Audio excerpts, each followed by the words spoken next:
ಅಡ್ಡ ಮತದಾನ ಜೆಡಿಎಸ್ಗೆ ಅಂಟಿದಂತಹ ಶಾಪ ಆಗ್ಬಿಟ್ಟಿದೆ. ಮೇಲ್ಮನೆಯಲ್ಲಿ ಕ್ರಾಸ್ ಆದಂತಹ ವೋಟ್ ದಳಪತಿಯನ್ನ ಕಂಗಾಲಾಗಿಸಿದೆ. ಆತ್ಮಾವಲೋಕನ ಸಭೆಯಲ್ಲಿ ಕುಮಾರಸ್ವಾಮಿ ಗರಂ ಆಗಿದ್ದಾರೆ. ನಂಬಿಸಿ ಕತ್ತು ಕುಯ್ಯುವ ಕೆಲಸ ಮಾಡಬೇಡಿ ಅಂತ ಶಾಸಕರಿಗೆ ಖಡಕ್ ವಾರ್ನಿಂಗ್ ಕೊಟ್ಟಿದ್ದಾರೆ.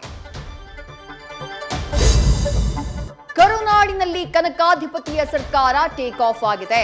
ಎರಡನೇ ಸಚಿವ ಸಂಪುಟ ಸಭೆ ನಡೆಸಿ ಅಭಿವೃದ್ಧಿ ಮಂತ್ರದ ಜಪ ನಡೆದಿದೆ.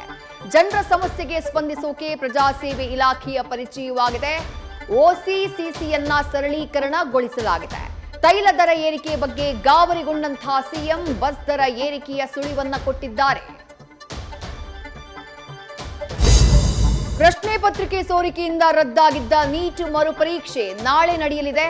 ಮತ್ತೊಮ್ಮೆ ಲೋಪ ನಡೆಯದಂತೆ ಕಟ್ಟೆಚ್ಚರ ವಹಿಸಲಾಗಿದೆ. ಧರ್ಮಕ್ಕನುಗುಣವಾಗಿ ಡ್ರೆಸ್ ಕೋಡ್ಗೆ ಅವಕಾಶ ನೀಡಲಾಗಿದೆ. 5,500 ಪರೀಕ್ಷಾ ಕೇಂದ್ರಗಳಿಗೆ ಹಿಂದೆಂದಿಗಿಂತಾನೂ ಹೆಚ್ಚಿನ ಭದ್ರತಾ ವ್ಯವಸ್ಥೆಯನ್ನ ಕಲ್ಪಿಸಲಾಗಿದೆ.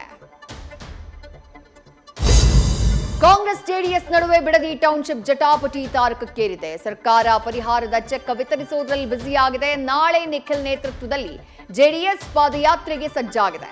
ಸಿಎಂ ಡಿಕೆ ಶಿವಕುಮಾರ್, ಕೇಂದ್ರ ಸಚಿವ ಎಚ್ಡಿ ಕುಮಾರಸ್ವಾಮಿ ಮಧ್ಯೆ ಪಿತಾಮಹ ಕದನ ಮಿತಿ ಮೀರಿದೆ. ಮರಾಠ ನೆಲದಲ್ಲಿ ಬಂಡಾಯದ ಹೊಡೆತಕ್ಕೆ ಶಿವಸೇನೆಯ ಹಳೆ ಬೇರು ನಾಶವಾಗಿದೆ. ಆಪರೇಷನ್ ಟೈಗರ್ ಆಟಕ್ಕೆ ಉದ್ಧವ್ ಠಾಕ್ರೆ ಬಣದಲ್ಲಿ ಬಂಡಾಯದ ಕಹಳೆ ಮೊಳಗಿದೆ. ಯುಬಿಟಿ ರೆಬಲ್ ಸಂಸದರು ನಾಳೆ ಶಿಂಧೆ ಬಣದ ಶಿವಸೇನೆಯನ್ನ ಸೇರುವುದಕ್ಕೆ ಸಜ್ಜಾಗಿದ್ದಾರೆ. ಉದ್ಧವ್ ಠಾಕ್ರೆ ಅಧ್ಯಕ್ಷ ಸ್ಥಾನವನ್ನ ತೊರೆಯೋಕೆ ಮುಂದಾಗಿದ್ದಾರೆ.